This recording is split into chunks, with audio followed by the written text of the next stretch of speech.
the 46th chapter and read in your hearing verses 3, 4, and 5. Isaiah 46, verse 3, 4, and 5. We find the words of the prophet as he speaks to the people, and yet he's still speaking to us. Primarily, he's speaking to the Jews, but secondarily, he's still speaking to us. Amen. Isaiah 46, verse 3.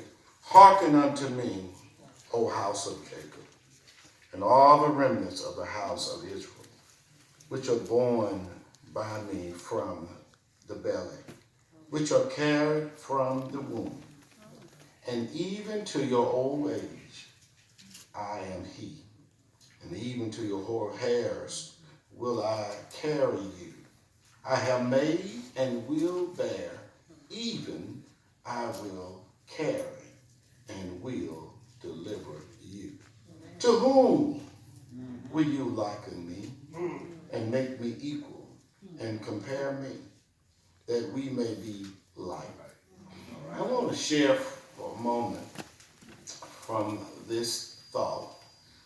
God will take care of you. Amen. Amen. God will take care of you. This revival, right? And we talked last night about the effects of the Christian light, right? All right now. That's in the community. All right now. And I want to follow that up with while you're working in the community and on your job, God will take care of you. I have determined many years ago that I wasn't going to say it and not believe it. All right. For God I live, and for God I die. I'm willing to die for what I believe in. You know, I'm willing. I told some people a couple of weeks ago on a conference call, I said, you need to know something else about David Frazier. I'll stand if I have to stand by myself. You see, I'm not, as I told y'all that, I'm not scared. I was letting you all know what's coming up. God will take care of you. Look, as long as you are on the Lord's side doing his bidding, God will take care of you. You need to know that. All right. Amen. If we were to read this passage from the Good News Bible, the paraphrasing, you read it like this, verse 4. I am your God, and will take care of you until you are old and your hair is gray. I made you and will care for you. I will give you help and rescue you. To whom will you compare me? Says the Lord. Is there anyone else? Come on now. Like All right now. me? All right. Oh, that's good news for us. Amen. That's good news for us today. And I ought to be able to take my seat. But Yes, just sir. before I take my seat, I want to share three things from the text with you. Identify idols in your day. All right. The text deals with idols, verse 1 and 2. I mentioned them briefly. Identify idols in your day. Secondly, don't fear the enemy. You got to be able to stare him down, look at him, and do God's work. And then lastly, recognize the superiority of God. All right. Identify idols in your day. Don't fear the enemy. Recognize the superiority of God. You got to do that. In verses 1 and 2, it lists, Isaiah lists two of the three main idol gods there. We see Baal and Nebo. And they are talked about, the prophet talks about them. They were idols, meaning that they are false gods.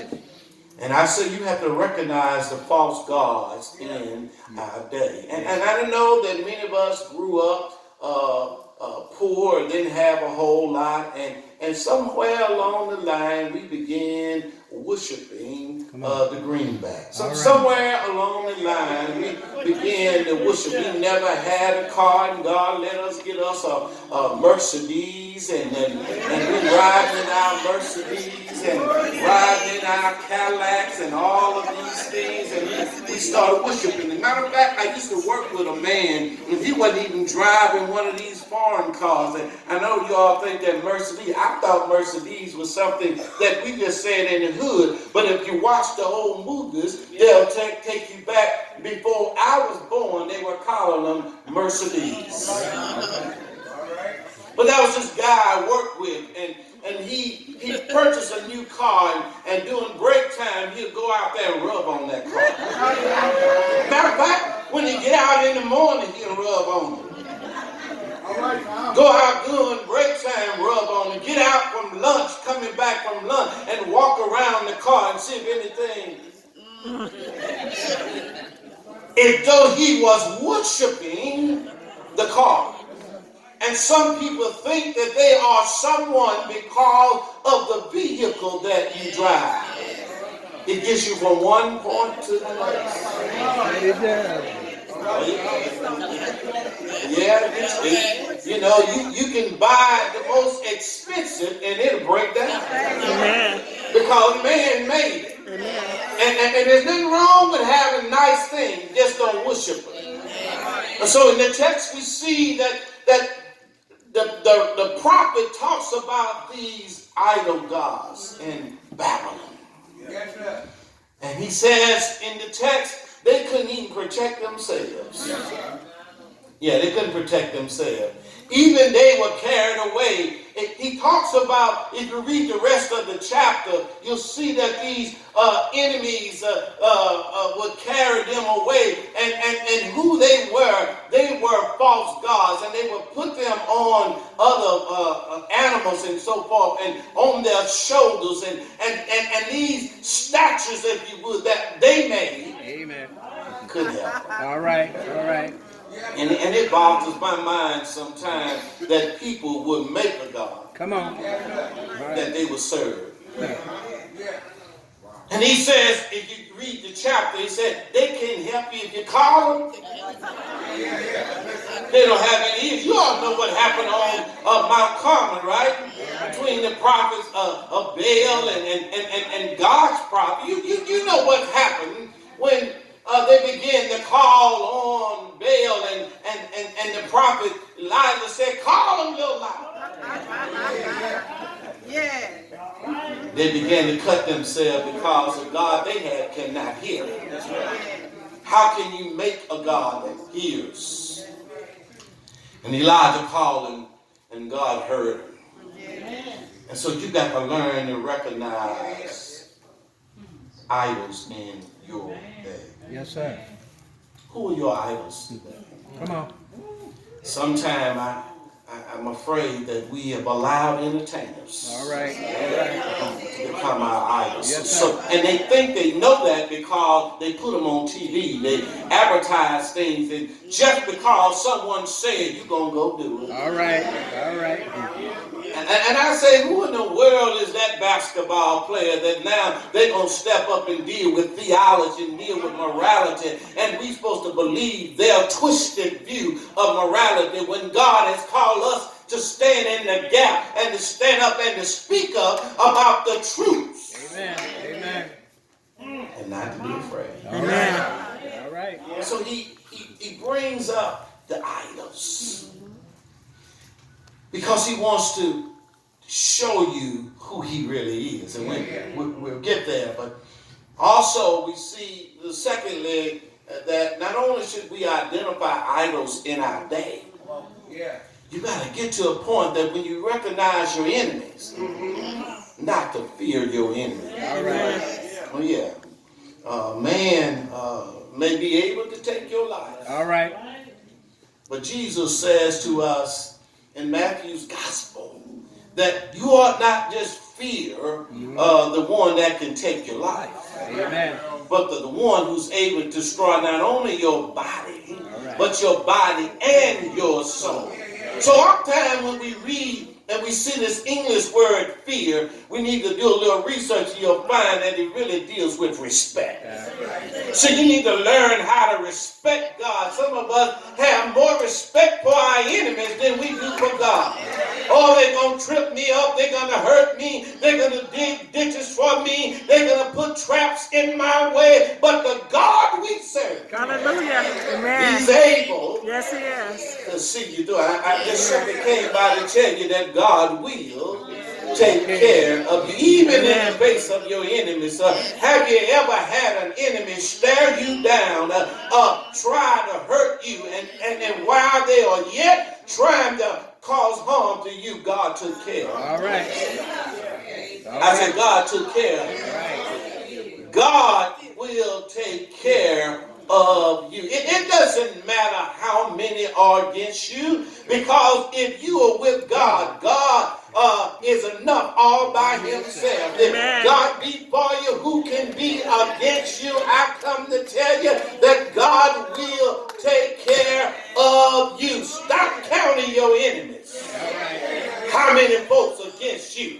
Recognize who's with you, and you won't have to worry about who's against you. Amen. Because God will take care of you. I know that it looks insurmountable at times, and I know it looks like we're not going to win, but I read somewhere that God had not given us a spirit of fear. I hear Martin saying something like, I'm not fearing any man. I'm not afraid of man, because I know God can give us whatever it is that we need to conquer our enemies. Amen. Oh, yes, he can. And you need to have that kind of faith that God will give you what you need when you need it. Amen. Just how much you need, God will show you how to use what he gives you. You know, God will give you some directions when he gives you some new power. Amen. God will tell you how to do it, when to do it, how to say it. And guess what happens? We walk out victoriously because we follow God's direction. Amen. Yes, you have to identify your idols in your own day. You have to learn how not to fear your enemy. They are trying today. They are trying today. And we are upon election time. And even those who are enemies of our community, they want to press us down. But God has given us a way. He said, get out and vote. Amen. Amen. Oh, it's in the text now. It's in the Bible. It says you ought to be good citizens. That's right. And see, and while they are trying to hurt us, we can go to the ballot and cast our ballot and get them out of there.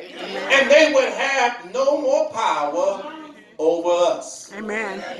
Oh, yes. Many Christians today are afraid of what might happen to them if they begin to shine their lights. All right. Come on, Frazier. I'm coming back to the light. I can't get on, away from the light, right? That's right. They're afraid if I let my light shine, they're going to talk about me. If I let my light shine, it's going to cause problems to come my way. But you need to know God will All right. take care of you. When you shine in darkness and darkness have to move out of the way, and somebody is helped because of your shining light, God will take care. Somebody said, I'm on the battlefield for my Lord. I promised him that I was serving. That's what you're singing. Amen. That's what you sing. So we ought to live up to our singing.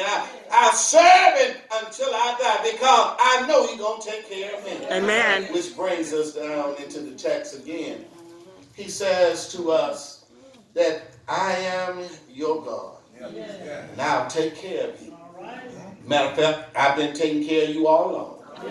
Has it been taken care of? Oh, yeah. Oh, yeah. Yeah, and some of us have reached the age of the text. All right. He said, even when your hair turned gray. And I don't get some folk who around here scared to tell folk how old they are.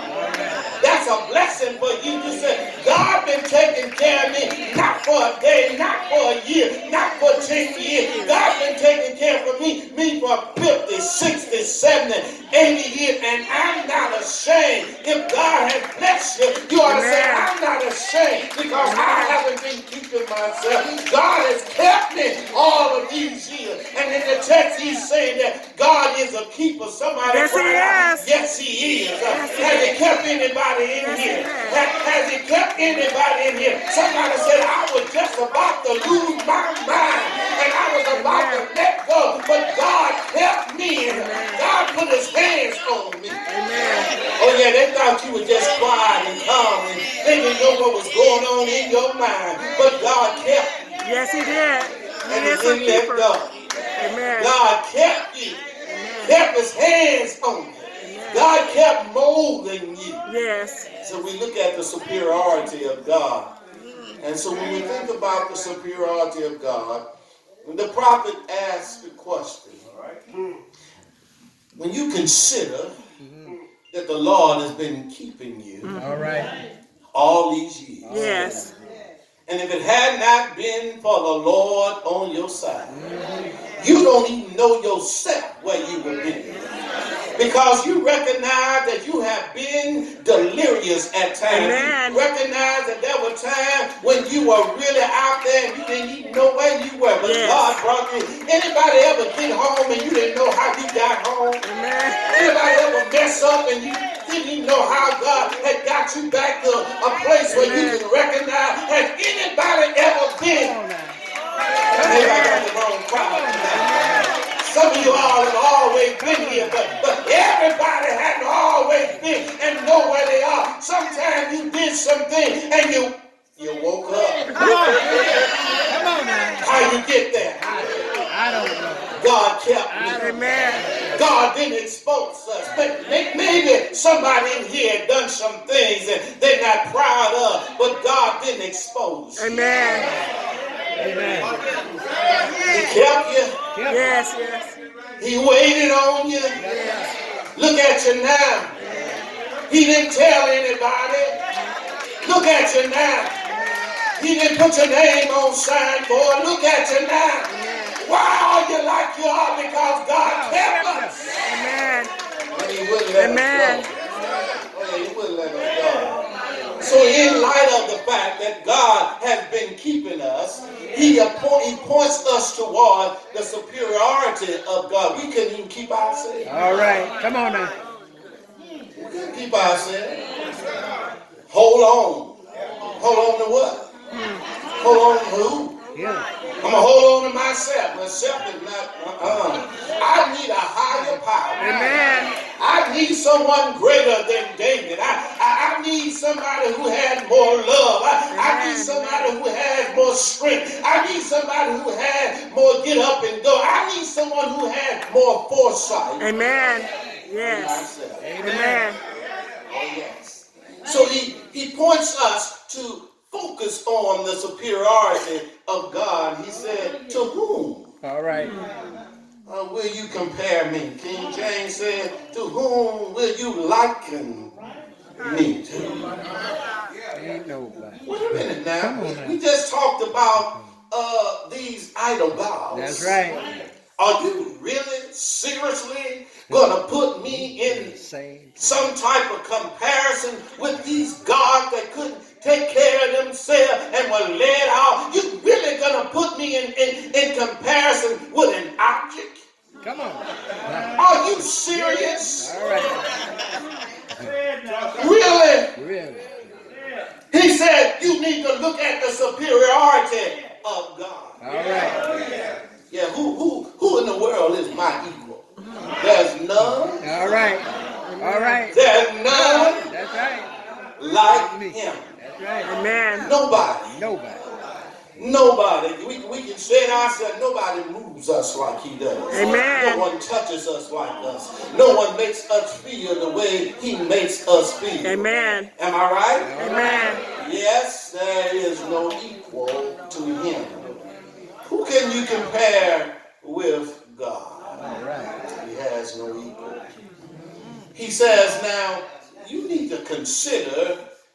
former things.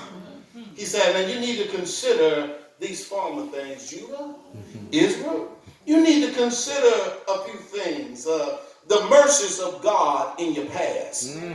You do know that they should have been in the captivity a long time ago.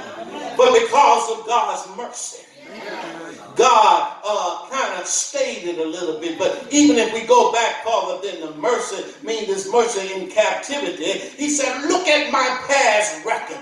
Look at how I kept you. I could have killed Adam, but I let him stay a while. Just kicked him out of the garden. I could have done some things even to Moses, but I let him stay around. I could have just wiped out Abraham, even though he had faith in the end. I could have killed all of y'all because y'all wouldn't do what I told you to do. But I had mercy on you. Thank you, Lord. He said, I remember, I understand what the prophet is saying about the children of Israel, because I remember the day when I was hard-headed, not bleeding, pigeon-toed. I did all kinds of unspiritual things that I could, but God kept me. Hallelujah. Amen.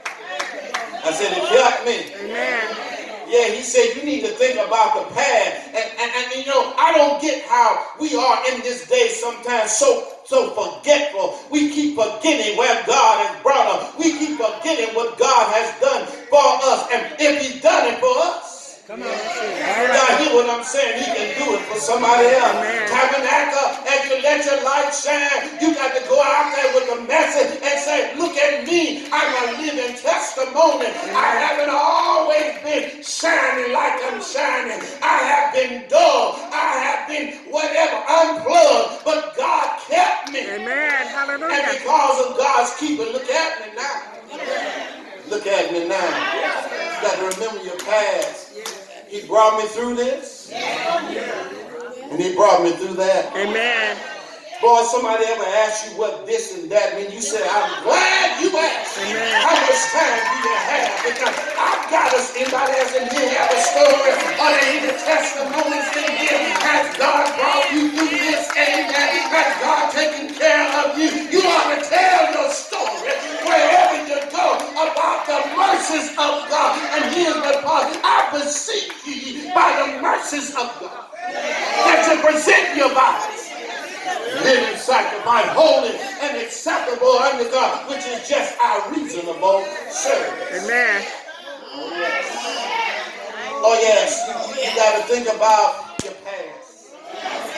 But, and I need to close. I know I need to get out of here. But Isaiah is considered to be one of the greatest writers of prophecy, because he put some emphasis on restoration and salvation.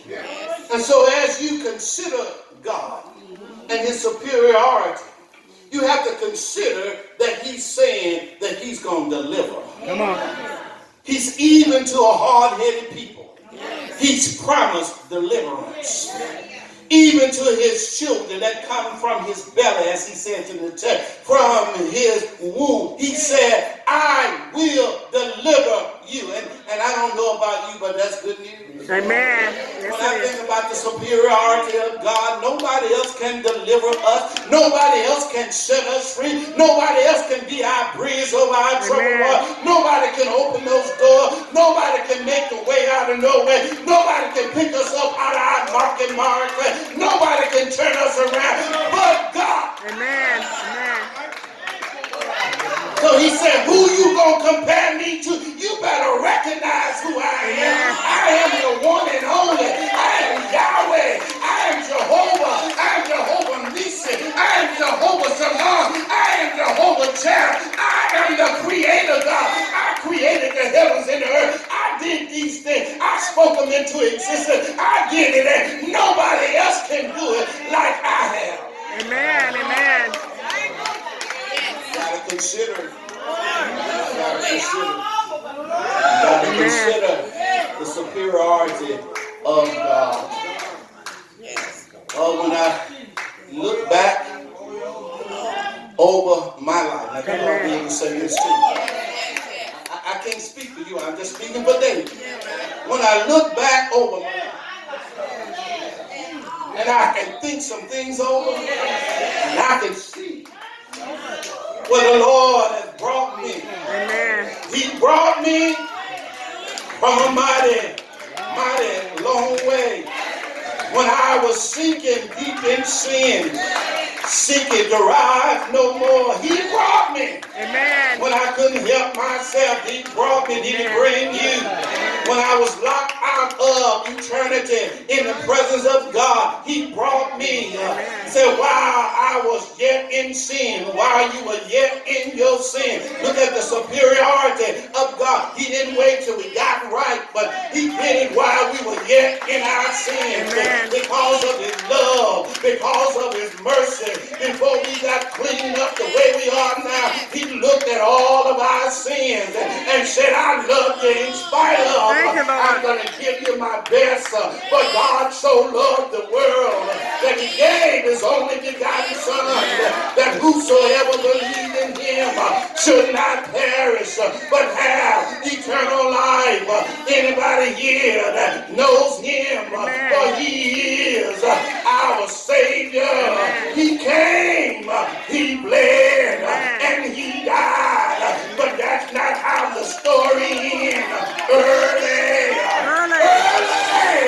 the third day morning, He got up with all power in heaven and earth in His hand. I come by to tell you tonight that God will take care of you. He'll rock you in the cradles of His arm. He'll lead you out of darkness into the marvelous light.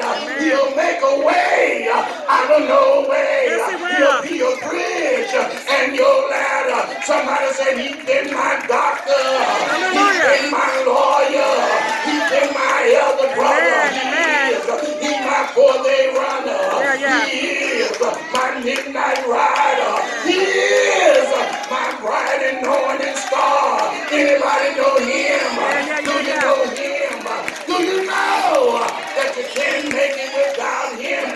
Do you know that He's been taking care of you down through the years? He's been taking care of you. He is our all in all. Yes, He is. Glory! Glory to His name. Is He all right? I say, is He all right? Somebody said, I know He's all right. Yeah! He's all right.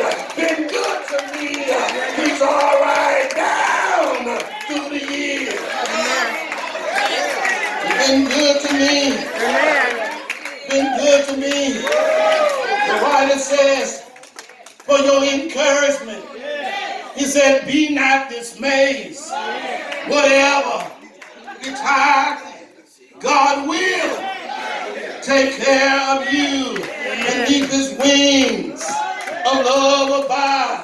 God will take care of you through days of toss.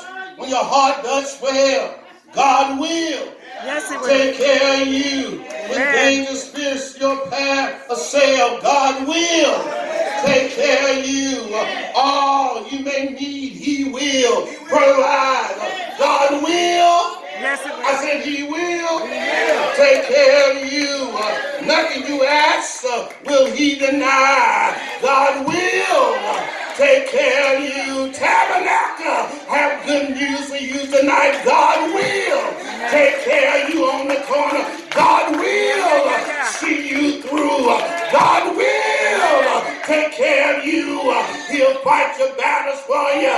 God will take care of you. So Isaiah says, now who you gonna compare me to? Come on now. The old saints used to get it really hot and lathery, and then they'll say, can't nobody do me like Jesus. Amen. Can't nobody do me like the Lord. Have you been there? Can't nobody do me like Jesus. Can't nobody do me like